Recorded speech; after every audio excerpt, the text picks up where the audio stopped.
के बिना सारी सृष्टि, सारा ब्रह्मांड अधूरा है। क्या है इसका रहस्य? ओम की ध्वनि स्वयं में शाश्वत है, इसके बिना सारी सृष्टि, संपूर्ण ब्रह्मांड अधूरा है। अगर मंत्रोच्चारण करते समय ओम की ध्वनि उच्चारित न की जाए तो मंत्रोच्चारण अधूरा रहता है। ओम में मानव जीवन का सार छिपा हुआ है। इसका नाद सभी से अलग विशेष है। जब आप ध्यान की चरम अवस्था में पहुंचते हैं तब आपको ओम की ध्वनि स्वयं सुनाई देने लगती है। ओम भगवान शिव का पर्याय है, उनका प्रतीक है। ओम की ध्वनि शांत भी है और तीव्र भी है। अगर शांत मन से ओम की ध्वनि को सुना जाए तो उसे सुनने पर आत्मिक सुकून की अनुभूति होती है। संपूर्ण ब्रह्मांड में ओम का नाद व्याप्त है। ये ध्वनि संपूर्ण सृष्टि और ब्रह्मांड में व्याप्त है। इसलिए ओम की ध्वनि को ईश्वर के समानार्थ बताया गया है। समस्त वेदों में ओम का व्याख्या की गई है। पुराणों में बताया गया है कि ओम की ध्वनि और प्रकाश के मिलन से ब्रह्मांड की उत्पत्ति हुई है। आज भी यह ध्वनि निरंतर रूप से जारी है। पूरे ब्रह्मांड में कंपन, ध्वनि और प्रकाश ही मौजूद है। जिस दिन सूर्य की ऊर्जा भी समाप्त हो जाएगी, उस दिन भी केवल ओम की ध्वनि और प्रकाश ही उपस्थित होगा।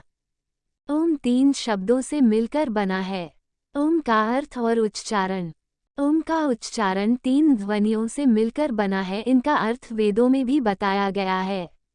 ओम, उ, म इन 3 शब्दों से मिलकर बना है। ये तीनों अक्षर तीनों देवों से संबंधित हैं। आ आकार, उ उनकार और म मकार है। अ ब्रह्मा का बोध कराने वाला है तो वही उ पालनकर्ता श्रीहरि विष्णु का वाचक है। म रुद्र यानी शिव का वाचक है। ओम का उच्चारण करते समय अ की ध्वनि का त्याग हृदय में, उ की ध्वनि का त्याग कंठ में और म की ध्वनि का त्याग तालुमध्य में किया जाता है। आध्यात्मिक महत्व। ओम का महत्व शब्दों में नहीं पिरोया जा सकता, केवल इसकी अनुभूति की जा सकती है। ओ और म 3 अक्षरों से बने ओम की अपार महिमा है। इसके उच्चारण से नाभि, हृदय और आज्ञा चक्र जागृत हो जाता है।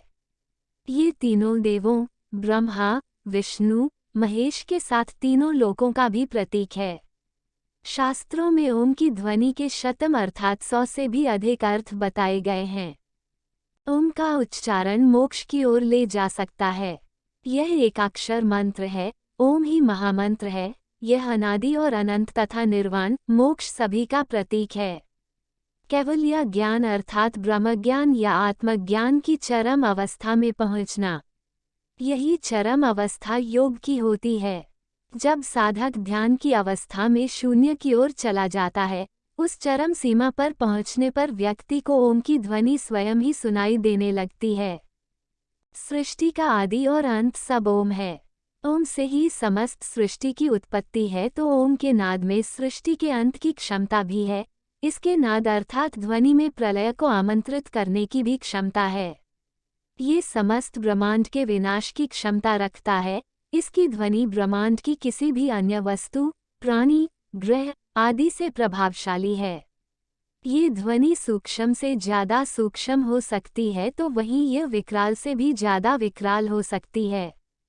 जब ओम की ध्वनि स्वतः सुनाई देने लगती है, जब सतत रूप से ओम का जाप किया जाता है तो आप पूर्णतया ध्यान की अवस्था में रहते हुए ओम की ध्वनि का उच्चारण किया जाता है।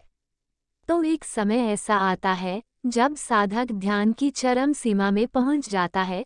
उस समय साधक को उच्चारण करने की आवश्यकता नहीं पड़ती, उसे स्वतः ही यह ध्वनि सुनाई देने लगती है।